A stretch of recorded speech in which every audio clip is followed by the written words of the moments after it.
This is the second part of the online session. We will tackle most of the treatment issues and the drugs that we use for the treatment of epilepsy. The goal of treatment is to prevent the recurrence of seizures while avoiding side effects of the drug.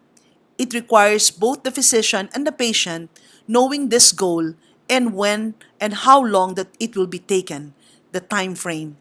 Anti-epileptic drug must be used so that therapeutic concentrations and its active metabolites are present in the CNS during the period at risk.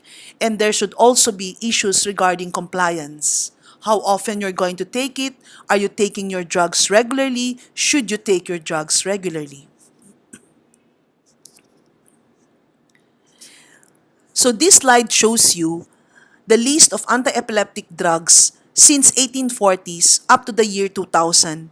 And you will take note that phenobarbital, which has been discovered since 1920, is still the phenobarbital that we are using at the moment or currently using. After which you have a lot of anti-epileptic medications you will already see in the market and is also being used here in the Philippines.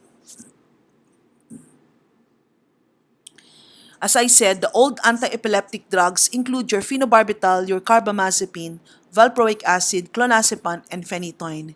And the new anti-epileptic drugs include your lamotrigine, topiramate, oxcarbazepine, tigabadine, felbimate, vigabatrin, gabapentin, and levetiracetam.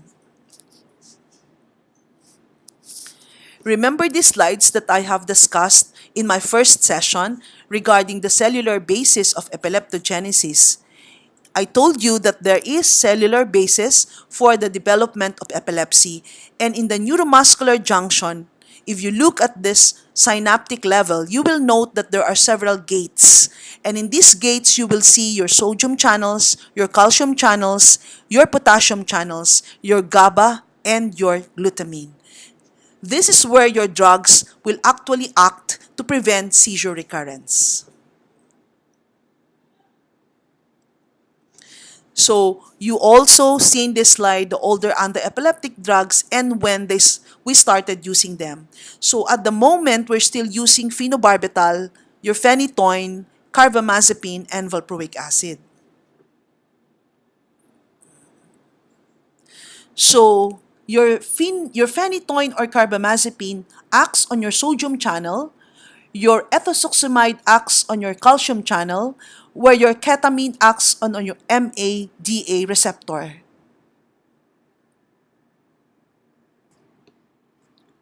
Phenobarbital and benzodiazepines like your diazepam and midazolam are noted to be GABAminergic, meaning to say it acts and enhance the inhibition of your GABA to prevent seizure attack. Why is there a need for new anticonvulsant? There's a need for new anticonvulsants because they said that some of the drugs are no longer effective. This new anticonvulsant also have a new mechanism or a different mechanism of action. They are better tolerated by patients with less side effect. They are safer. And of course, for women who are during their childbearing age, these new anti-epileptic drugs are less teratogenic. There's also less interactions with other drugs, especially if there's a need for you to combine two or more drugs. The newer anti-epileptic drugs are seen in this table. And I will mention that gabapentin, lamotrigine, topiramate are present in the Philippines and we are currently using these new drugs. Levetiracetam as well as oxcarbazepine and zonisamide are the latest drugs that we are using currently also in the Philippines.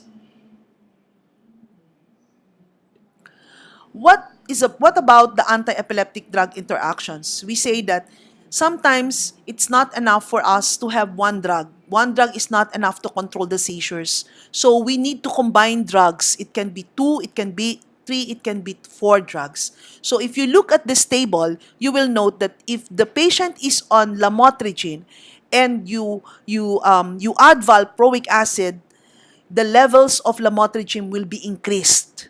So you will have a higher blood concentration level of lamotrigine. If you add, for example, oxcarbazepine, carbamazepine, and phenytoin and phenobarbital to lamotrigine, this will decrease the level of lamotrigine. So when you combine drugs, you have to take note of this drug interaction. Most of the time, there's no need for you to increase lamotrigine because if you are adding valproic acid, automatically because they are competing with the levels of the enzyme, this will result in the increased amount of that particular drug.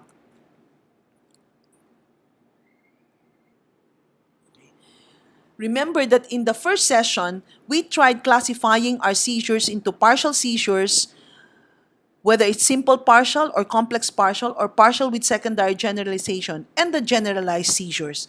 We need to detect and determine what is the type of the seizure because the drug which is effective for that particular type will also be noted. Meaning to say, your carbamazepine, for instance, will work well for partial seizures, generalized secondary seizures, and tonic-clonic seizures, but not for absence and not for myoclonic.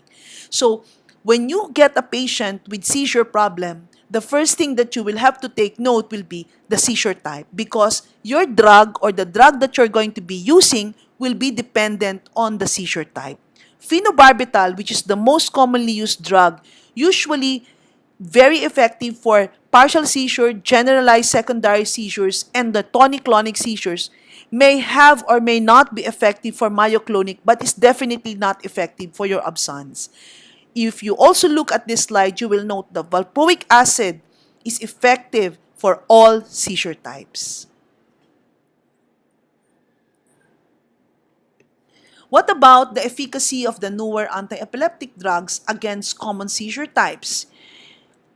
If you look at this slide, you will also take note that gabapentin is only effective for partial seizures and partial with secondary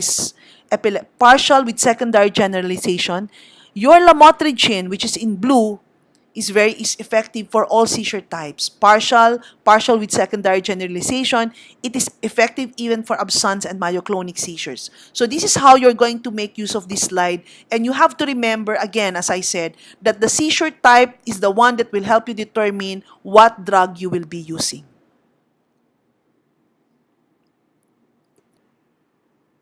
When we start treating our patients, it's not only important that we consider zero seizures, that our patient is not going to have any attack at any point in time. It's also very important for us to determine what are the adverse effects of this drug that our patients are taking. Take note that most of the patients having seizures belong to the ages of 4 to about the adolescent age group. And this is the time that our children or the patients are going to school.